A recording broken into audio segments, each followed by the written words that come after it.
Today I'm going to show you guys how to create buses from scratch and then also how to use them in Cakewalk Sonar. True Sound Studios is in your ears.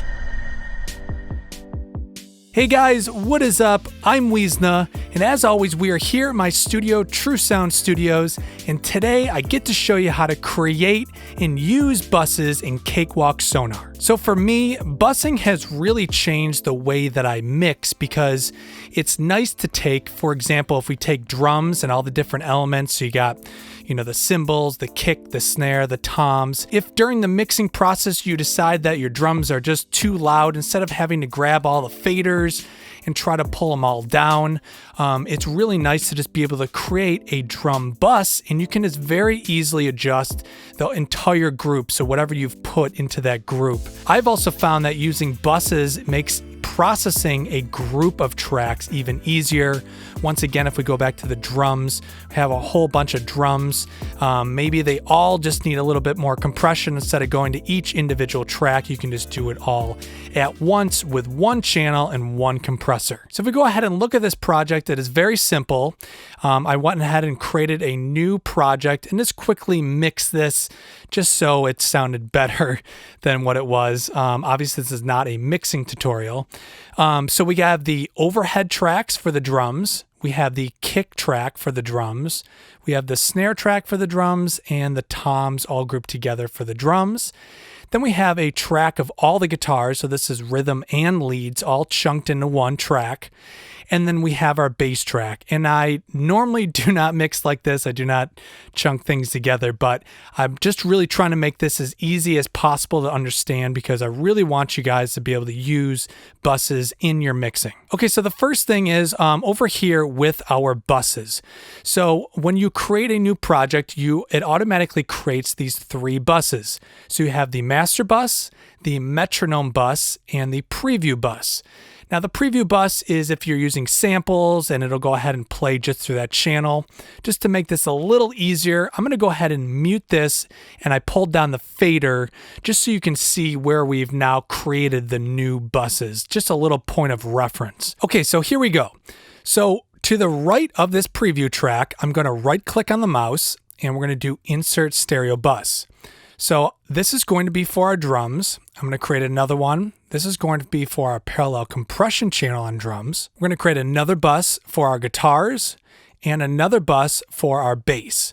Now, obviously, if you had even more tracks than this, I always do a vocal bus. I do a vocal parallel compression bus. Okay, so now that we've created these four buses, let's just go ahead and quickly label these. So down here, this is going to be drums. This is going to be our drums parallel compression bus, or as I call it, drums P-comp for parallel compression.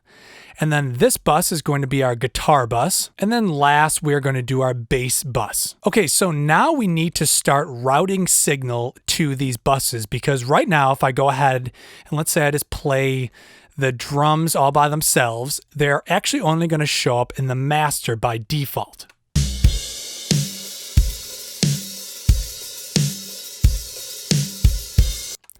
Okay, so what we need to do is over here on our drums, we need to come down here. So you have the input. This is where you would select on your interface to select one of the preamps or the line inputs. But down here on the outputs, this is where we can actually run it to that drum bus. So we're going to click on this. And then right here, this is our buses. And so we want to go ahead and select our drums. So now, if I go ahead and just solo just that overheads where I just routed the output to the drums, now if I go ahead and play this, what'll happen is this overhead track is going to send signal over to the drum bus, and then the output of this drum bus will then come to our master bus where we can finally listen to it.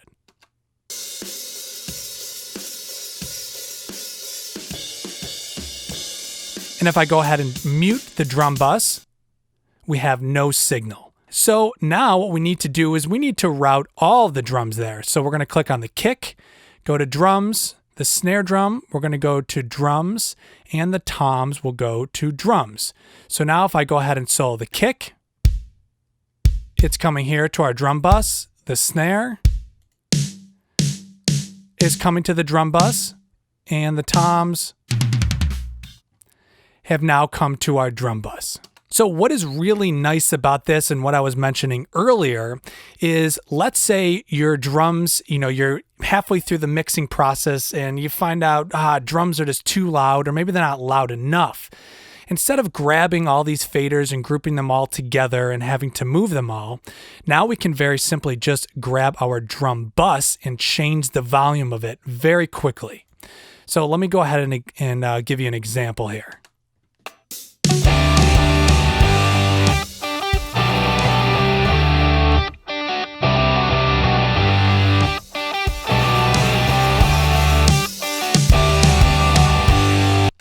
So what is great about that is, like I said, not only can you change the volume really easily of your entire, whatever you've put in that group. Now, it doesn't have to just be drums. Obviously, when we get further into this, you could do the same thing to all your guitars or your vocals, but it's great for processing all of those chunks of audio together. So for example, all of our drums, we could come up here to our drum bus and go ahead and add a plugin. So we'll use one of my favorite plugins on drums, is the Waves Puke Child.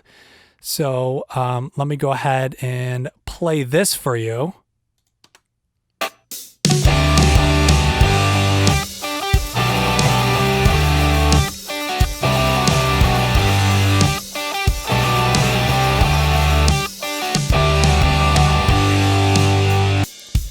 So with the Puke Child on, and then bypassed.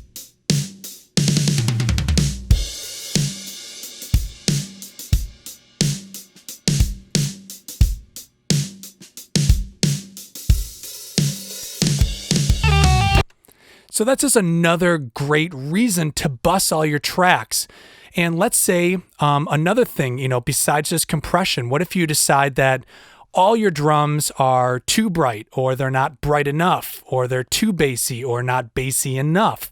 You can go ahead and grab an EQ. We'll just grab something real easy. And now you can just make overall changes to the entire drums, all the drums, the kick, the snare, the hi-hat, everything you've grouped to this drum bus.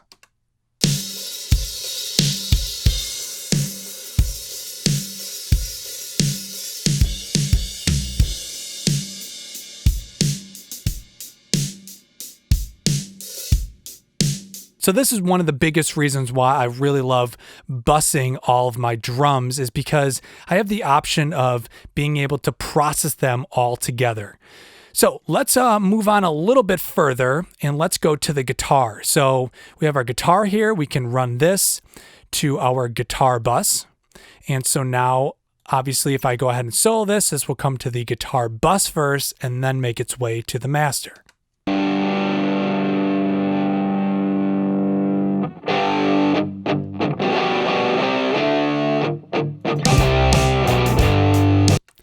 And then finally right here with our bass, we can run it to the bass. I like to just bus everything because if you get into like a mixing console like I have, I use the buses to then send the output of the bus actually to the mixing console.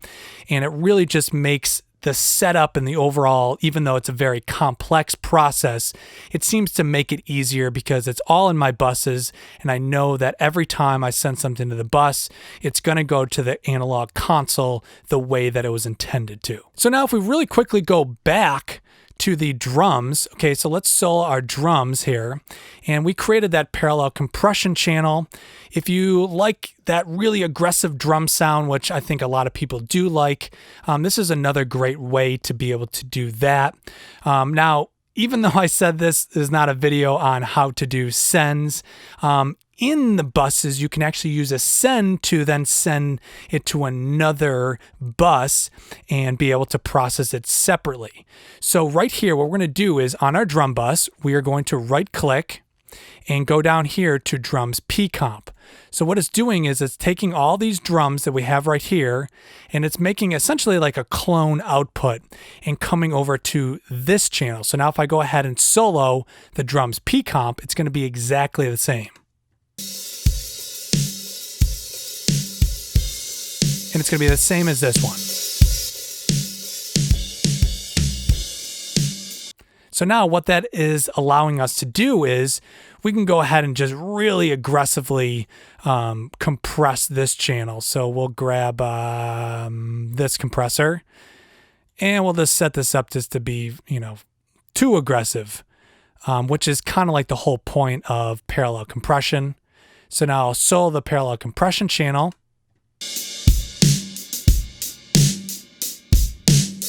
So what? And I'll bypass it.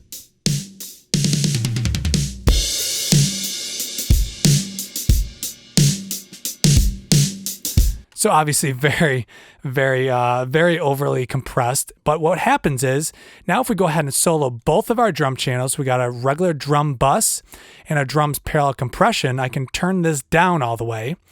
And I'm going to slowly blend in that parallel compression bus.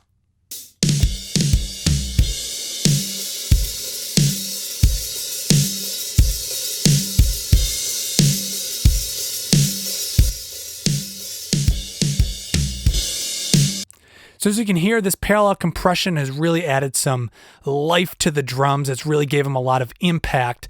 Now, something kind of cool that happened though is you can hear how much cymbals we've now gotten because we've added that parallel compression track. So not to complicate things anymore, but this is a kind of a good lesson. What we can do is actually take our overheads and not route them to our drum bus, which then has been feeding our parallel compression bus so that we're not adding all that extra cymbal sound. So we can come back to our overhead channel over here and go ahead and route that back to the master. These are things that are going to happen when it comes to mixing. So this is kind of like a good little lesson. So now if we go ahead and just listen to just the drum bus, no longer is our overheads going to be in there.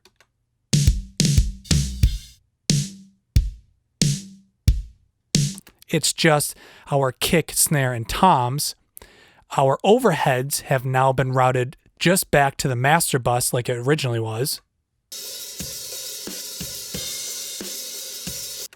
And now because of that, if we go ahead and solo just the drums, which is now just the kick, snare, and toms, and we bring back in our parallel compression, you're going to hear we're not going to have that cymbal craziness going on anymore.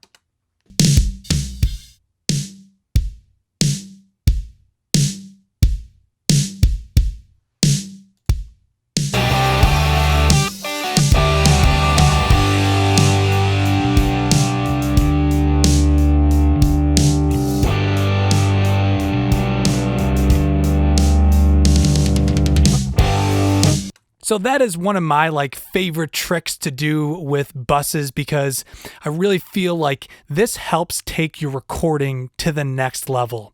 Now, obviously you could take all your tracks and just route them all to the master bus.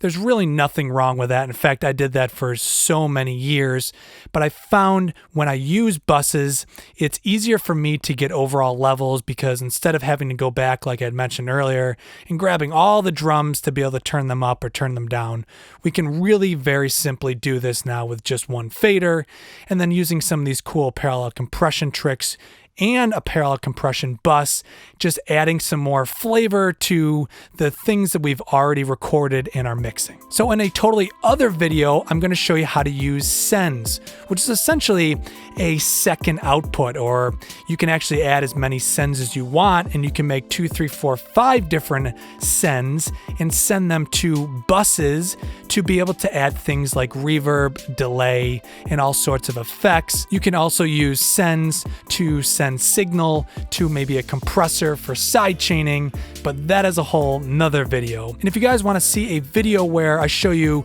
some more processing inside of the buses, there's a video called Routing Busing in Cakewalk Sonar that I will put in the description of this video, and it'll also show up at the very end. So you guys can click on that video and go ahead and watch that after you've learned how to use the sends in the buses. All right, guys, so thanks for watching this video. I hope you can use this info to make your mixes sound even better. So thank you for watching this video. If you guys enjoyed this video, click that like button and consider subscribing for more content. So not only do I make YouTube videos, but I also produce tracks and I can mix and master your music. So once again, thank you for watching this video. I'm Wiesna and True Sound Studios is in your ears.